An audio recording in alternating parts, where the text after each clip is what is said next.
Hi everyone, welcome back to Needle and Craft. ಇವತ್ತು work ಮಾಡ್ತಾ ಇರೋವಂಥ ಡಿಸೈನ್ಗೆ ಈ ರೀತಿಯಾದಂಥ ಬೀಡ್ಸನ್ನು ನಾವು ಮುಂಚೆನೇ 6 ದಾರಕ್ಕೆ ಪೋಣಿಸ್ಕೊಬೇಕು.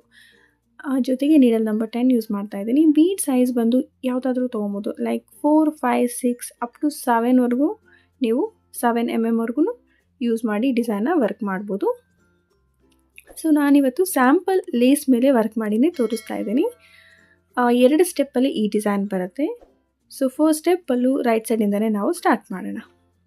ಈ ರೀತಿ ಒಂದು ನಾಟ್ ಫಿಕ್ಸ್ ಮಾಡಿಕೊಂಡು ಬೇಸ್ ಲೈನ್ನ ಇಲ್ಲಿ ವರ್ಕ್ ಮಾಡ್ತಾ ಇದ್ದೀವಿ. ಸೊ 2 ಚೈನ್ಸ್ ಹಾಕಿ ಈ ರೀತಿ ಅದನ್ನು ಸ್ಟ್ರೈಟಾಗಿ ಇಟ್ಕೊಳ್ಳೋಣ. ಅದು ಎಲ್ಲಿಗೆ ಬರುತ್ತೆ ನೋಡಿಕೊಂಡು ಸಿಂಗಲ್ ಕ್ರೋಶೆಯಿಂದ ಫಿಕ್ಸ್ ಮಾಡಬೇಕು. ಇದಾದಮೇಲೆ ಮತ್ತೆ 2 ಚೈನ್ಸ್ ಇದ್ರೂ ಅಷ್ಟೇ ಈ ಥರ ಸ್ಟ್ರೈಟಾಗಿ ಇಟ್ಕೊಂಡು ಅದು ಎಲ್ಲಿಗೆ ಬರುತ್ತೆ ಅಂತ ನೋಡಿ ಅಲ್ಲಿ ಸಿಂಗಲ್ ಕ್ರೋಶೆನ ಮಾಡಬೇಕು. ಇದೇ ರೀತಿ ಬೇಸ್ ಲೈನ್ ಬರುತ್ತೆ. 2 ಚೈನ್ಸ್ ಹಾಕಬೇಕು ಮತ್ತು ಸಿಂಗಲ್ ಕ್ರೋಶೆಯಿಂದ ಅದನ್ನು ಫಿಕ್ಸ್ ಮಾಡ್ಕೋಬೇಕು. ಸ್ಟಾರ್ಟಿಂಗ್ ಟು ಎಂಡ್ ಇದೇ ಥರ ಬೇಸ್ ಲೈನ್ನ ವರ್ಕ್ ಮಾಡ್ಕೋಬೇಕು. ಇಲ್ಲಿ ನಾನು base line and second step ಎರಡೂ ಕೂಡ ಒಂದೇ ಕಲರ್ ಥ್ರೆಡ್ಡಲ್ಲಿ ವರ್ಕ್ ಮಾಡ್ತಾ ಇದ್ದೀನಿ. ನೀವು ಬೇಕಾದರೆ ಥ್ರೆಡ್ ಕಲರ್ನ 2 ಕಲರ್ಸ್ ಆಫ್ ಥ್ರೆಡನ್ನು ಇಲ್ಲಿ ಯೂಸ್ ಮಾಡಿ ನೀವು ವರ್ಕ್ ಮಾಡ್ಬೋದು. ಬೇಸ್ ಲೈನ್ ಒಂದು ಕಲರು, ಹಾಗೆ ನೆಕ್ಸ್ಟ್ ಸ್ಟೆಪ್ಪನ್ನು ಇನ್ನೊಂದು ಕಲರಲ್ಲೂ ಬೇಕಾದರೂ ನೀವು ವರ್ಕ್ ಮಾಡ್ಬೋದು. ಸೊ ಇದೇ ಥರ ನಾನು ಫಸ್ಟ್ ಸ್ಟೆಪ್ಪನ್ನು ಕಂಪ್ಲೀಟ್ ಮಾಡ್ಕೊತೀನಿ. ಆ್ಯಂಡ್ ಇವಾಗ ಕಂಪ್ಲೀಟ್ ಆಗಿದೆ. ಮತ್ತು ಪಲ್ಲು ರೈಟ್ ಸೈಡಿಂದನೇ ಡಿಸೈನ ಸ್ಟಾರ್ಟ್ ಮಾಡಬೇಕು. ಫಸ್ಟ್ ಸ್ಟೆಪ್ಪಲ್ಲಿ ಎಲ್ಲಿ ಲಾಕ್ ಮಾಡಿದ್ದೆ ಅಲ್ವ ಅಲ್ಲೇ ಇನ್ನೂ ಒಂದು ಲಾಕನ್ನು ಮಾಡ್ಕೊತೀನಿ. ಈ ರೀತಿ ಲಾಕ್ ಮಾಡಿದ ನಂತರ ಈಗೇನು ಮಾಡಬೇಕು, ನೀಡಲ್ ಮೇಲೆ ಈ ಥರ 3 ಸಲ ದಾರ ಸುತ್ಕೊಬೇಕು. ಇದನ್ನು ಡಬಲ್ ಟ್ರಿಪಲ್ ಕ್ರೋಶೆಟ್ ಅಂತ ಕರಿತೀವಿ. ಈ ಥರ 3 ಸಲ ನೀಡಲ್ ಮೇಲೆ ದಾರ ಸುತ್ತಕೊಂಡು 2 ಬ್ಲಾಕ್ಸನ್ನು ಸ್ಕಿಪ್ ಮಾಡಿ ಈ ಥರ್ಡ್ 2 ಚೈನ್ ಬ್ಲಾಕ್ ಏನಿದೆ ನೋಡಿ, ಫಸ್ಟ್ 2 ಬ್ಲಾಕನ್ನು ಸ್ಕಿಪ್ ಮಾಡಿಕೊಂಡು ಈ ಥರ್ಡ್ 2 ಚೈನ್ ಬ್ಲಾಕಲ್ಲಿ ಇನ್ಸರ್ಟ್ ಮಾಡಿ ದಾರ ತಗೊಂಡು ಫಸ್ಟ್ 2 ಲೂಪಿಂದ ಒಂದು, ನೆಕ್ಸ್ಟ್ 2 ಲೂಪಿಂದ ಒಂದು, ನೆಕ್ಸ್ಟ್ 2 ಲೂಪಿಂದ ಒಂದು ಮತ್ತು ಲಾಸ್ಟ್ 2 ಲೂಪ್ ಇರುತ್ತೆ ಅಲ್ವ ಅದರಿಂದ ಒಂದನ್ನು ಮಾಡ್ಕೊಬೇಕು. ಈ ರೀತಿ ಡಬಲ್ ಟ್ರಿಪಲ್ ಕ್ರೋಶೆಟ್ನ ನಾವು ಈ ಡಿಸೈನಲ್ಲಿ ವರ್ಕ್ ಮಾಡ್ತಾ ಇದ್ದೀವಿ. ಇದಾದ ನಂತರ ದಾರದಲ್ಲಿ ನಾವೇನು ಆಲ್ರೆಡಿ ಬೀಡ್ಸನ್ನು ಹಾಕ್ಕೊಂಡಿದ್ವಿ ಅದರಲ್ಲಿ ಒಂದು ಬೀಡನ್ನು ಮುಂದೆ ತೊಗೊಂಡು ಬೀಡನ್ನ ಲಾಕ್ ಮಾಡಬೇಕು. ಈ ರೀತಿ ಬೀಡ್ ಲಾಕ್ ಮಾಡಿ 1 ಚೈನನ್ನು ಹಾಕ್ಕೊಡೋಣ. ಇವಾಗ ನಾನು ಹಾಫ್ ಡಬಲ್ ಕ್ರೋಶೆಟ್ ವರ್ಕ್ ಮಾಡ್ತಾ ಇದ್ದೀನಿ. ನೀಡಲ್ ಮೇಲೆ ಒಂದು ಸಲ ದಾರ ತೊಗೊಂಡು ನಾವು ಬೀಡ್ ಲಾಕ್ ಮಾಡಿರ್ತೀವಿ ಅಲ್ವಾ, ಸೊ ಲಾಕ್ ಮಾಡಿದ್ಮೇಲೆ ಅಲ್ಲಿ ಥ್ರೆಡ್ ಗ್ಯಾಪ್ ಇರುತ್ತೆ. ಸೊ ನೋಡಿ, ಬೀಡ್ ಪಕ್ಕ ಥ್ರೆಡ್ ಗ್ಯಾಪ್ ಇದೆ ಅಲ್ವಾ, ಅಲ್ಲಿಗೆ ನಾನು ಹಾಫ್ ಡಬಲ್ ಕ್ರೋಶೆನ ವರ್ಕ್ ಮಾಡ್ತಾ ಇದ್ದೀನಿ. ನೀಡಲ್ ಮೇಲೆ ಒಂದು ಸಲ ದಾರ ತೊಗೊಂಡು ಆ ಥ್ರೆಡ್ ಗ್ಯಾಪಲ್ಲಿ ನೀಡಲ್ನ ಇನ್ಸರ್ಟ್ ಮಾಡಿ ದಾರ ತರ್ತೀನಿ. 3 ಲೂಪ್ ಇದೆ, 3 ಲೂಪಿಂದ ಒಟ್ಟಿಗೆ ಈ ರೀತಿ ನೀಡಲ್ನ ಆಚೆ ಪಾಸ್ ಮಾಡೋದನ್ನು ಹಾಫ್ ಡಬಲ್ ಕ್ರೋಶೆಟ್ ಅಂತ ಕರಿತೀವಿ. ನಾವು ಬೀಡನ್ನ ಲಾಕ್ ಮಾಡಿದ್ಮೇಲೆ ಅಲ್ಲಿ ಥ್ರೆಡ್ ಇರುತ್ತೆ ಬೀಡ್ ಬ್ಯಾಕ್ ಸೈಡ್ ಅಥವಾ ಬೀಡ್ ಪಕ್ಕ, ನಿಮ್ಗಲ್ಲಿ ಥ್ರೆಡ್ ಕ್ಲೀನಾಗಿ ಕಾಣಿಸುತ್ತೆ. ಸೊ ಆ ಥ್ರೆಡ್ ಗ್ಯಾಪಲ್ಲಿ ಹಾಫ್ ಡಬಲ್ ಕ್ರೋಶೆನ ವರ್ಕ್ ಮಾಡ್ತಾ ಇರೋದು. ನೋಡ್ಕೊಬೋದು, ಅಂದರೆ ಆ ಗ್ಯಾಪ್ ಕವರ್ ಆಗೋವರೆಗೂ ನೀವು ಹಾಕ್ಕೊಳ್ಳಿ, ಇಷ್ಟೇ ಹಾಕಬೇಕು ಅಂತಿಲ್ಲ. ಲೈಕ್ 5, 6, 7 ಈ ರೀತಿ ಹಾಫ್ ಡಬಲ್ ಕ್ರೋಶೆನ ನೀವು ವರ್ಕ್ ಮಾಡ್ಬೋದು. ನಾನಿಲ್ಲಿ 6 ಹಾಫ್ ಡಬಲ್ ಕ್ರೋಶೆನ ವರ್ಕ್ ಮಾಡಿದ್ದೀನಿ. ಈ ಥರ ಬೀಡ್ ಮೇಲ್ಗಡೆ ಅದು ಬರುತ್ತೆ ನಾವೇನು ವರ್ಕ್ ಮಾಡಿರೋಂಥ ಹಾಫ್ ಡಬಲ್ ಕ್ರೋಶೆ.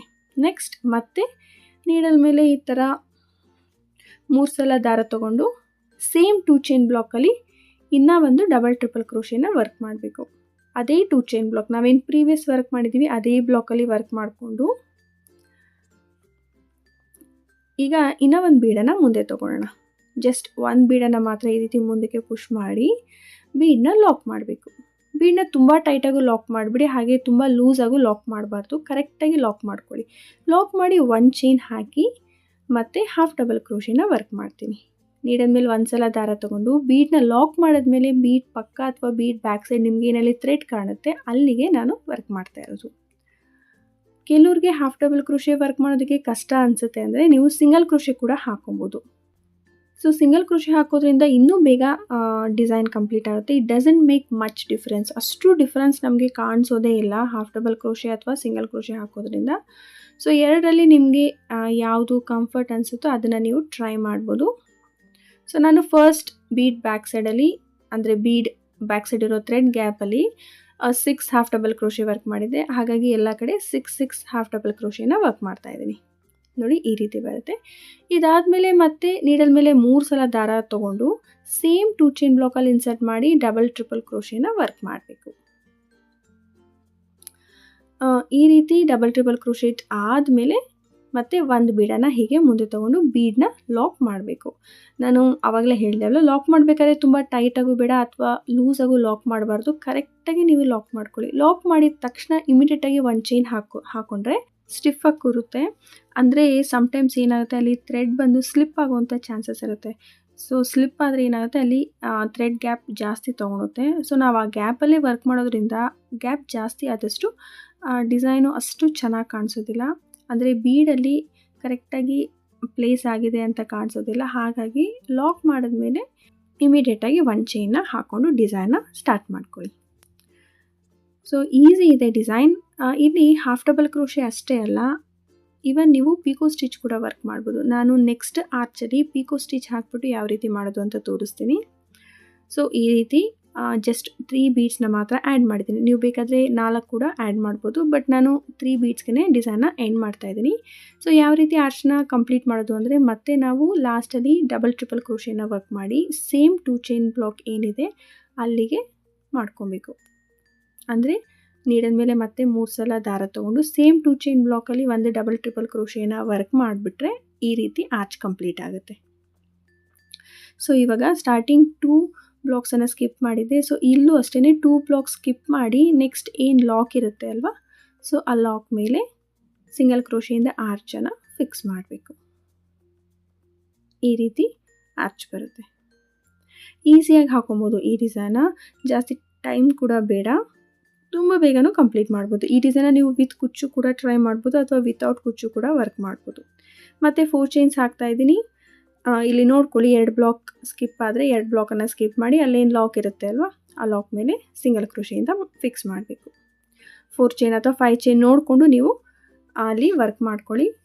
ಅದಾದಮೇಲೆ ಲಾಕ್ ಏನು ಮಾಡಿರ್ತೀವಿ ಅಲ್ಲಿಂದ ಡೈರೆಕ್ಟಾಗಿ ನೀಡದ ಮೇಲೆ 3 ಸಲ ದಾರ ತೊಗೊಂಡು ಆ್ಯಸ್ ಯೂಶುವಲ್ 2 2 ಚೈನ್ ಬ್ಲಾಕನ್ನು ಸ್ಕಿಪ್ ಮಾಡಿ 3ನೇ 2 ಚೈನ್ ಬ್ಲಾಕಲ್ಲಿ ಒಂದು ಡಬಲ್ ಟ್ರಿಪಲ್ ಕ್ರೋಶೆನ ವರ್ಕ್ ಮಾಡಬೇಕು. ಸೊ ಡಬಲ್ ಟ್ರಿಪಲ್ ಕ್ರೋಶೆಟ್ ಆದಮೇಲೆ ಒಂದು ಬೀಡನ್ನು ಮುಂದೆ ತೊಗೊಂಡು ಬೀಡನ್ನ ಇಲ್ಲಿ ಲಾಕ್ ಮಾಡ್ತಾಯಿದ್ದೀನಿ. ಸೊ ಬೀಡ್ ಲಾಕ್ ಮಾಡಿದ್ಮೇಲೆ ನಾನು ಆಗಲೇ ಹೇಳಿದೆ ಇಲ್ಲಿ ಪಿಕೋ ಸ್ಟಿಚ್ ಮಾಡ್ತಾಯಿದ್ದೀನಿ ಅಂತ. ಸೊ ಬೀಡ್ ಲಾಕ್ ಮಾಡ್ತಿದ್ದ ಹಾಗೆಯೇ ನಾನು 1 ಅಲ್ಲ 2 ಅಲ್ಲ 3 ಚೈನ್ ಹಾಕ್ತೀನಿ. ಸೊ 3 ಚೈನ್ಸ್ ಹಾಕ್ಕೊಂಡು ಅದೇ ಥ್ರೆಡ್ ಗ್ಯಾಪ್ ಏನಿರುತ್ತೆ ಅಲ್ಲಿಗೆ ಸಿಂಗಲ್ ಕ್ರೋಶೆಯಿಂದ ಫಿಕ್ಸ್ ಮಾಡ್ತೀನಿ. ಅಂದರೆ ನಾವೇನು ಪ್ರೀವಿಯಸ್ ಆರ್ಚಲ್ಲಿ ಹಾಫ್ ಡಬಲ್ ಕ್ರೋಶೆ ಮಾಡ್ಕೊಂಡಿದ್ದೆ ಅಲ್ವಾ, ಸೊ ಸೇಮ್ ಅದೇ ಜಾಗದಲ್ಲಿ ಹಾಫ್ ಡಬಲ್ ಕ್ರೋಶೆ ಬದಲು ಇಲ್ಲಿ ಪಿಕೋ ಸ್ಟಿಚ್ಚನ್ನು ವರ್ಕ್ ಮಾಡ್ತಾಯಿದ್ದೀನಿ. ಯಾವ ರೀತಿ ಪಿಕೋ ಸ್ಟಿಚ್ ಮಾಡೋದು ಅಂದರೆ 3 ಚೈನ್ಸ್ ಹಾಕ್ಕೊಂಡು ಆ ಥ್ರೆಡ್ ಗ್ಯಾಪಲ್ಲಿ ಸಿಂಗಲ್ ಕ್ರೋಶೆಯಿಂದ ಫಿಕ್ಸ್ ಮಾಡಿದ್ರೆ ಪಿಕೋ ಸ್ಟಿಚ್ ಅಲ್ಲಿ ಕಂಪ್ಲೀಟ್ ಆಗುತ್ತೆ. ಈ ರೀತಿ 5 ಅಥವಾ 6 ಹಾಕ್ತಾಯಿದ್ದೀನಿ. ಜಾಸ್ತಿ ಪಿಕೋ ಸ್ಟಿಚ್ ವರ್ಕ್ ಮಾಡ್ತಾಯಿಲ್ಲ, ನೋಡಿಕೊಂಡು ವರ್ಕ್ ಮಾಡ್ತಾಯಿದ್ದೀನಿ. ಇಲ್ಲ ಅಂತಂದರೆ ಏನಾಗುತ್ತೆ, ಮೇ ಬಿ ಆ ಪೆಟಲ್ಸ್ ಅನ್ನೋದು ಓವರ್ಲ್ಯಾಪ್ ಆಗ್ಬೋದು. ಹಾಗಾಗಿ ಇಲ್ಲಿ 5 or 6 ನಾನು ವರ್ಕ್ ಮಾಡ್ತಾಯಿದ್ದೀನಿ. ಅಂದರೆ 5 or 6 ಪಿಕೋ ಸ್ಟಿಚ್ಚನ್ನು ಇಲ್ಲಿ ವರ್ಕ್ ಮಾಡ್ತಾಯಿದ್ದೀನಿ. ನೋಡಿ ಈ ರೀತಿ ಬರುತ್ತೆ.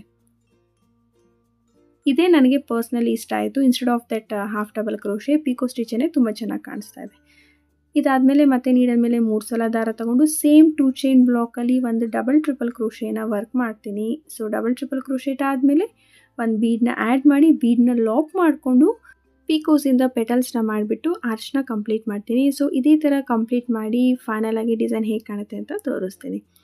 ಸೊ ಕಂಪ್ಲೀಟ್ ಆದಮೇಲೆ ಈ ರೀತಿ ಕಾಣಿಸ್ತಾ ಇದೆ. ಫಸ್ಟ್ ಆರ್ಚ್ ಬಂದು ಅಷ್ಟೊಂದು ಸ್ಯಾಟಿಸ್ಫ್ಯಾಕ್ಷನ್ ಆಗಲಿಲ್ಲ, ಹಾಗಾಗಿ ನಾನು ಹಾಫ್ ಡಬಲ್ ಕ್ರೋಶೆನ ಸ್ಕಿಪ್ ಮಾಡಿಬಿಟ್ಟು ಇನ್ನು ಎಲ್ಲ ಆರ್ಚಸ್ನು ಪಿಕೋ ಸ್ಟಿಚ್ಚಿಂದ ವರ್ಕ್ ಮಾಡಿದ್ದೀನಿ. ಸೊ ಪಿಕೋಸ್ ಹಾಕಿದಾಗ ಈ ರೀತಿ ಡಿಸೈನ್ ಕಾಣಿಸುತ್ತೆ. ಜೊತೆಗೆ ನಾನು ಕುಚ್ಚು ಟೈ ಮಾಡಲಿಲ್ಲ, ಸೊ ಅಲ್ಲಿ ಸ್ಪೇಸ್ ಸಾಕಾಗಲಿಲ್ಲ. ನಿಮಗೆ ಕುಚ್ಚು ಬೇಕು ಅಂದರೆ 3 ಸಲ 4 ಚೈನ್ಸ್ನ ಹಾಕ್ಕೊಳ್ಳಿ ಆ್ಯಂಡ್ ಮಿಡಲ್ 4 ಚೈನ್ ಬ್ಲಾಕಲ್ಲಿ ಕುಚ್ಚು ಟೈ ಮಾಡ್ಕೊಳ್ಳಿ. ಸೊ ಈ ರೀತಿ ಮಾಡಿದ್ರೆ ಚೆನ್ನಾಗಿ ಬರುತ್ತೆ. ಕುಚ್ಚು ಬೇಡ ಅನ್ನೋರು ಇದೇ ಥರ ಡಿಸೈನ ವರ್ಕ್ ಮಾಡಿ. ನಿಜವಾಗ್ಲೂ ಡಿಸೈನ್ ತುಂಬ ಚೆನ್ನಾಗಿದೆ. ಸಾಧ್ಯ ಆದರೆ ನಾನು ಯಾವುದಾದ್ರೂ ಒಂದು ಸ್ಯಾರಿಗೆ ಈ ಡಿಸೈನ ವರ್ಕ್ ಮಾಡಿ ತೋರಿಸ್ತೀನಿ. ಹೋಪ್ಫುಲಿ ನಿಮಗೆ ಈ ಡಿಸೈನ್ ಇಷ್ಟ ಆಗಿದೆ ಅಂದ್ಕೊತೀನಿ ಫ್ರೆಂಡ್ಸ್. ಇಷ್ಟ ಆಗಿದ್ರೆ ಪ್ಲೀಸ್ ವಿಡಿಯೋನ ಲೈಕ್ ಮಾಡಿ, ಶೇರ್ ಮಾಡಿ. ಹಾಗೆ ಇನ್ನೂ ಯಾರಾದರೂ ಸಬ್ಸ್ಕ್ರೈಬ್ ಆಗಿಲ್ಲ ಅಂದರೆ ಸಬ್ಸ್ಕ್ರೈಬ್ ಮಾಡಿಕೊಂಡು ವೀಡಿಯೋಸ್ನ ನೋಡಿ. ಸಬ್ಸ್ಕ್ರೈಬ್ ಬಟನ್ ಪಕ್ಕ ಬೆಲ್ ಐಕಾನ್ ಇರುತ್ತೆ, ಅದನ್ನು ಕ್ಲಿಕ್ ಮಾಡಿ ನೀವು ಆಲ್ ಆಪ್ಷನ್ನ ಸೆಲೆಕ್ಟ್ ಮಾಡಿದ್ರೆ ನಾನು ಪ್ರತಿ ಸಲ ವೀಡಿಯೋಸ್ ಅಪ್ಲೋಡ್ ಮಾಡಿದಾಗ ನಿಮಗೆ ನೋಟಿಫಿಕೇಷನ್ ಸಿಗುತ್ತೆ.